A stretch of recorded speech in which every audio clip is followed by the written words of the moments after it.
बदलते लोग, बदलते रिश्ते और बदलता मौसम चाहे दिखाई ना दे मगर महसूस जरूर होते हैं। वक्त तकलीफ नहीं देता, वक्त का साथ छोड़ने वाले तकलीफ देते हैं। समय के साथ साथ बहुत कुछ बदल जाता है, लोग भी, रास्ते भी, एहसास भी और कभी कभी हम खुद भी। जो लोग मेरे बुरे वक्त में मेरे साथ हैं उनके लिए मेरे पास एक ही शब्द है कि मेरा अच्छा वक्त सिर्फ तुम्हारे लिए होगा। वक्त का पता नहीं चलता अपनों के साथ, पर अपनों का जरूर पता चल जाता है वक्त के साथ। बुरा हो वक्त तो सब आजमाने लगते हैं, बड़ों को छोटे भी आंखें दिखाने लगते हैं। नए अमीरों के घर भूल कर भी मत जाना जनाब, क्योंकि वो हर चीज की कीमत बताने लगते हैं। आंखों के पर्दे भी नम हो गए हैं, बातों के सिलसिले भी कम हो गए हैं। पता नहीं गलती किसकी है, वक्त बुरा है या बुरे हम हो गए हैं। जो मन श्री कृष्ण में लगा है उसे क्या मतलब कि उसे क्या मिला है और क्या नहीं। जो तन से पाप करता है उसे तन से, जो मन से पाप करता है उसे मन से, और जो दिमाग से पाप करता है उसे दिमाग से, और जो दिल से पाप करता है उसे दिल से दंड मिलना जरूरी होता है। प्रार्थना कभी भगवान को नहीं बदलती, हाँ, लेकिन इतना जरूर है कि प्रार्थना करने वाले को वो प्रार्थना जरूर बदल देती है। विचलित मन वाले लोगों को मौत ऐसे बहा कर ले जाती है जैसे सोए हुए लोगों को गांव में बाढ़ का पानी बहा कर ले जाता है। सुनते वक्त बस सुनिए और सोचते वक्त बस सोचिए कि यही वास्तविक कर्म है। दुनिया में अधिकांश लोग इसलिए सफल नहीं हो पाते क्योंकि विपरीत परिस्थिति आने पर उनका साहस टूट जाता है और वो भयभीत हो जाते हैं। ध्यान रहे, विचारों का सकारात्मक होना बहुत जरूरी है, तभी राह सुगम और सरल महसूस होगी। कभी किसी के लिए अच्छा बनने की कोशिश मत करो। हम अकेले आए हैं और अकेले ही चले जाएंगे। हम जैसा कर्म करेंगे वैसा ही फल पाएंगे। श्री कृष्ण कहते हैं कि जो बीत गया उसे मत याद करो, जो चल रहा है उस पर ध्यान दो, वरना जो होगा वो सब भी बर्बाद हो जाएगा। तुम बस अपना कर्म करो और उसका इनाम तुम्हें नियति खुद देगी। एक बार भीष्म पितामह ने पूछा कि श्री कृष्ण, जल से पतला क्या है, भूमि से भारी क्या है, अग्नि से तेज कौन है और काजल से काला क्या है। भगवान श्री कृष्ण ने एक प्यारी सी मनमोहनी मुस्कान के साथ जवाब दिया कि जल से पतला ज्ञान है, भूमि से भारी पाप है, अग्नि से तेज क्रोध है और काजल से काला कलंक है। भगवान श्री कृष्ण कहते हैं कि परिस्थितियों से भागो मत, उनके सामने खड़े होकर उनका सामना करो, तभी तुम अपने जीवन रूपी कुरुक्षेत्र युद्ध में विजयी हो पाओगे। अपना कर्म करते रहो, बस यही बात अटल है। हम सबका अंत यही हो जाना है, पर दुनिया में जो लोग इस बात को समझते हैं वो अपने जीवन की कठिनाइयों को बहुत ही आसानी से पार कर जाते हैं। ये जीवन की हेराफेरी ऐसे लोगों को नहीं सताती। जब तक आप अपनी कठिनाइयों और समस्याओं की वजह दूसरों को मानते रहोगे ना, आप कभी इनका खात्मा नहीं कर पाओगे। प्रकृति ने जीव को एक ऐसा भाग दिया है जिसके कारण वो कर्म करता रहता है, और वो भाग जानते हैं क्या है? वो है भूख। चाहे कोई भी जानवर हो, भूख मिटाने के लिए वो सदा कर्म करता है। लेकिन आज इंसान अपने तन की भूख को मिटाते मिटाते तृष्णा और माया के जाल में कुछ ऐसा फंस चुका है कि उसका इससे बाहर आना बहुत मुश्किल है। अधिकांश तृष्णा इंसान में बस धन इकट्ठा करने की रह गई है। ऐसे व्यक्ति पर कभी भरोसा नहीं करना जो दूसरों की बातें आपसे करता हो। जनाब, बुद्धि सबके पास होती है। अब आपको चालाकी करनी है या ईमानदारी, ये आपकी सोच पर निर्भर करता है और संस्कारों पर भी। चालाकी 4 दिन चमकती है, जबकि ईमानदारी जिंदगी भर ईमानदारी अपनी चमक को कभी कम नहीं होने देती। अपनी आर्थिक स्थिति हमेशा राज ही रखना, क्योंकि आर्थिक स्थिति आपकी अच्छी होगी तो लोग आपसे उधार मांगेंगे, और खराब है तो लोग आपका बिल्कुल भी सम्मान नहीं करेंगे, आपकी इज्जत नहीं करेंगे। कहते हैं ना, जब जेब में छेद हो जाता है ना तो पैसों से ज्यादा रिश्ते गिरने लगते हैं। मनुष्य के सारे संबंधों का आधार है अपेक्षा। अपेक्षा ये जीवन में खुशियों को भर देती है। हर इंसान सोचता है कि उसको अपने हर रिश्ते से कुछ ना कुछ अपेक्षाएं जरूर रहती हैं। पति ऐसा हो जो जीवन को खुशियों से भर दे, पत्नी ऐसी हो जो सदैव मेरे प्रति समर्पित रहे, संतान ऐसी हो जो मेरा आदेश माने, मेरी सेवा करे। हकीकत तो यह है कि मनुष्य का लगाव भी उसी के साथ होता है जिससे उसे अपनी अपेक्षाओं का पूरा होने की कुछ उम्मीद होती है, जबकि ये अपेक्षाएं मनुष्य के दिमाग में जन्म लेती हैं। जब ये अपेक्षाएं दिमाग में जन्म लेती हैं ना तो सामने वाला नहीं जान पाता कि इसके दिमाग में चल क्या रहा है। और कोई भी इंसान कितनी भी कोशिश कर ले, ये हकीकत है कि वो किसी दूसरे इंसान की सारी अपेक्षाओं को कभी पूरा नहीं कर सकता, उसकी सारी उम्मीदों पे कभी वो पूरा नहीं खरा उतर सकता। अब जब आपकी अपेक्षाएं पूरी नहीं हो पाती हैं तो वहां से जन्म लेता है संघर्ष। सारे रिश्ते संघर्ष में बदलने लगते हैं। जब तक आप किसी की उम्मीदों पे खरा उतरते रहेंगे, आपके रिश्ते गुलाब की तरह महकते रहेंगे। और जिस दिन सामने वाले को लगेगा कि हाँ, ये हमारी उम्मीदों पे खरा नहीं उतर रहा है, तो वो रिश्ते आपके संघर्ष में बदलने लगेंगे।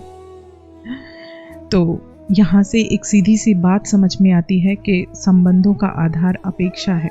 अपेक्षा को ना बनाकर हमें संबंधों का आधार बनाना चाहिए स्वीकार करना। प्रेम को संबंध का आधार बनाइए। तो क्या अगर हम प्रेम को संबंध का आधार बनाएंगे तो क्या जीवन सुख और शांति से नहीं भर जाएगा? हमारे दिमाग में एक प्रश्न ना हमेशा चलता है कि हम अपनों को ज्यादा से ज्यादा खुशी और कम से कम दुख कैसे दे सकते हैं। क्या आपके सारे संबंधों ने आपको पूरी तरह से संतोष प्रदान किया हुआ है? ये मेरा प्रश्न है आपसे। क्या आप आपके जीवन में जितने भी रिलेशन हैं, क्या उनसे सेटिस्फाई हैं? शायद नहीं। हमारी सुरक्षा संबंधों पर आधारित होती है। हमारे सारे सुख भी हमारे संबंधों पर ही आधारित होते हैं। फिर भी संबंधों में ज्यादातर हमें दुख ही क्यों मिलता है? सदा ही संघर्ष ही संबंधों में क्यों उत्पन्न होते हैं? जब कोई व्यक्ति किसी दूसरे के विचार अथवा काम को स्वीकार नहीं करता और उसमें बदलाव की कोशिश करता है तो वहां से जन्म लेता है संघर्ष, अथवा वहां से पनपता है एक दूसरे के लिए नफरत। और जितना अधिक अस्वीकार होगा किसी संबंधों में, जितना आप एक दूसरे के विचारों को, एक दूसरे की अपेक्षाओं को अस्वीकार करेंगे, इनकार करेंगे, उतना ही ज्यादा संघर्ष होगा, उतने ही आपके दुख और परेशानियां बढ़ते जाएंगे, उतने ही आपके रिश्ते खराब होते जाएंगे। और जितना ज़्यादा आप अपने संबंधों में स्वीकारना स्टार्ट करेंगे, उतना ही अधिक आपके संबंधों में प्रेम और सुख रहेगा। मैं आपसे पूछती हूँ, क्या ये वास्तविकता नहीं है? यदि मनुष्य स्वयं अपने विचारों और अपनी अपेक्षाओं पर अंकुश रखे, किसी दूसरे व्यक्ति में बदलाव के बजाय खुद में बदलाव की कोशिश करे, तो क्या संबंधों में संतोष प्राप्त होना क्या इतना कठिन महसूस होगा? शायद नहीं। लेकिन हम जब किसी से उम्मीदें लगा लेते हैं ना, तो हम फिर यही सोचते हैं कि हमारी सारी उम्मीदें यही इंसान पूरी करेगा, लेकिन ऐसा होता नहीं है और ना कभी हो सकता है ऐसा। क्या स्वीकार ही संबंधों का वास्तविक आधार नहीं? मैं आपसे कहती हूँ, आप इस बारे में जरा सोचिए। जवाब आपको खुद मिल जाएगा कि आप अपने संबंधों से अगर परेशान हैं तो क्यों हैं? क्या अपेक्षाएं आपके दुखों का कारण नहीं है? जब हमें किसी घटना से या किसी बात से पूरी तरह अन्याय मिलता है तो ऐसे हालात हमें अंदर तक झकझोर देते हैं। सारे अपने पराये सब दुश्मन दिखाई देने लगते हैं। अन्याय जितना बड़ा होता है ना, दिल में नफरत भी उतनी ही गहरी होने लगती है। उस घटना के जवाब में हम न्याय की उम्मीद करते हैं, और ये ठीक भी है, क्योंकि अगर किसी के साथ भी न्याय होता है तो हर कोई चाहता है कि उसे न्याय मिले, क्योंकि किसी भी तरह का अन्याय किसी के साथ उसके विश्वास को, उसकी आस्था को पूरी तरह से बर्बाद कर देता है। किंतु ये न्याय है क्या? वास्तव में न्याय का मतलब क्या है? न्याय करने वाले को ये उम्मीद होती है कि जिसने उसके साथ अन्याय किया है उसे इसका पश्चाताप हो। भगवान श्री कृष्ण कहते हैं कि इच्छा, आशा, अपेक्षा, आकांक्षा यही सब मानव समाज के चालक होते हैं। हमारे जीवन की इच्छाएं ही वास्तव में हमारी व्याख्या करती हैं। प्रशंसा चाहे जितनी भी कर लो, लेकिन अपमान सोच समझकर ही करना चाहिए। पता है क्यों? क्योंकि अपमान वो आधार है जो वक्त के साथ सूद सहित आपको वापस मिलता है। इस दुनिया में दो तरह के लोग होते हैं। एक वो जो छोटी सी परेशानी से घबरा जाते हैं और हिम्मत हारने लगते हैं, टूटने लगते हैं, और दूसरे वो इंसान होते हैं जो बड़ी से बड़ी समस्या में भी खुद को संभाले रखते हैं। कुछ भी हो जाए, हारना उन्हें कभी स्वीकार नहीं होता। कुछ लोग सब कुछ होते हुए भी बहुत दुखी रहते हैं और कुछ लोगों के पास कुछ ना होते हुए भी वो बहुत खुश रहते हैं, संतोषजनक अपना जीवन व्यतीत करते हैं, खुशी से रहते हैं।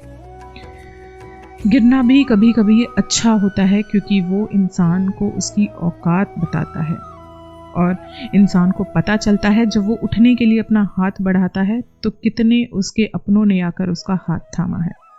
सुकून दुनिया की सबसे महंगी चीज़ है जनाब। अगर आपके पास ये है तो आप यकीनन दुनिया के सबसे अमीर इंसान हैं। भरोसा अगर भगवान पर है तो वही मिलेगा जो भगवान चाहेंगे, और मैं कहती हूँ कि भरोसा अगर आपको खुद पर है तो भगवान आपकी किस्मत में वही लिखेंगे जो तुम खुद चाहोगे। जिसने सीख लिया कि जिंदगी में कब, कहाँ और कैसे बोलना है, उसको सफल होने से कोई नहीं रोक सकता। जैसे कमान से निकला हुआ तीर वापस नहीं आता, वैसे ही बोले गए शब्द इंसान के कभी वापस नहीं आते। इसलिए जब भी मुंह खोलो, सोच समझ कर ही खोलना। शब्दों के साथ खेलने में बहुत मजा है, बस शब्दों को ठीक से सजाना सीख लो। जहन में पल रही सारी बातों को जाहिर हो जाएंगी, बस शब्दों में ठीक से उतारना उन्हें सीख लो। समझ जाएंगे समझने वाले कि तेरी रजा क्या है। शब्दों को शब्दों से मिलाना सीख लो। शब्दों की दुनिया में अलग ही मजा है, बस शब्दों की दुनिया में घुमाना सीख लो। बड़ी बड़ी समस्याएं पल में हल हो जाएंगी जनाब, बस शब्दों को शब्दों से लड़ाना सीख लो। इसलिए कहते हैं कि हमें अपना मुंह सोच समझकर खोलना चाहिए। हम किसके सामने क्या बात कर रहे हैं ये हमें ज़रूर सोचना चाहिए। कुछ लोगों को, बहुत कम लोग होते हैं जो कुछ अच्छा समझने में अपना फ़ायदा महसूस करते हैं, जबकि कुछ लोगों को कुछ अच्छा समझाने से कोई फ़ायदा होता ही नहीं है, जो सुनकर भी सिर्फ वही करेंगे जो उन्हें पसंद है। पता है क्यों? क्योंकि जैसे किसी मेंढक को आप लाख सोने या चांदी की ईंट पर बैठा दो, वो कूदना नाली में ही पसंद करता है। धीरे धीरे अब रिश्ते बदलने लगे हैं। अपना कहने वालों के दिलों में अब तेरे मेरे के भाव भरने लगे हैं। जुबान पे मिठास और दिलों में कड़वाहट रखते हैं। रिश्तों को अपनेपन के भाव में नहीं, पैसों में परखते हैं। खून के रिश्तों की गरीबी अमीरी की तराजू में तोलते हैं। पैसों से कमजोर के लिए बेगानापन और पैसों वालों के लिए बातों में शहद घोलते हैं। झूठ का इतना दबदबा है जनाब कि सच बोलने से डर लगने लगा है। जब मैं सच तुम्हारे पक्ष में बोलता हूँ तब तक मैं बहुत अच्छा हूँ। एक सच तुम्हारे बारे में क्या कह दिया, तुम तो खामखा ही नाराज हो गए। अधूरी कहानी का खामोश लम्हों का पहरा है। चोट रूह पर लगी है, इसलिए घाव जरा गहरा है। कुछ लोग बहुत अच्छे होते हैं मगर सिर्फ शक्ल से। ये नादानी भी बड़ी मिसाल है। मछली जंगल में दौड़ नहीं सकती और शेर पानी में राजा नहीं बन सकता। इसलिए अहमियत सभी को देनी चाहिए। मत करना भरोसा गैरों पर, क्योंकि चलना तुम्हें है अपने ही पैरों पर। आशा करती हूँ कि ये कुछ प्रेरणादायक बातें आपको बहुत पसंद आई होंगी। अगर आपने अभी तक मेरे चैनल को सब्सक्राइब नहीं किया है तो प्लीज़ मेरे चैनल को सब्सक्राइब कर लीजिए, ताकि आप इसी तरह के मोटिवेशनल वीडियोस, इस तरह की प्रेरणादायक बातें आप आगे भी सुन पाएँ। तब तक के लिए प्यार से बोलिए राधे राधे, हरे कृष्णा।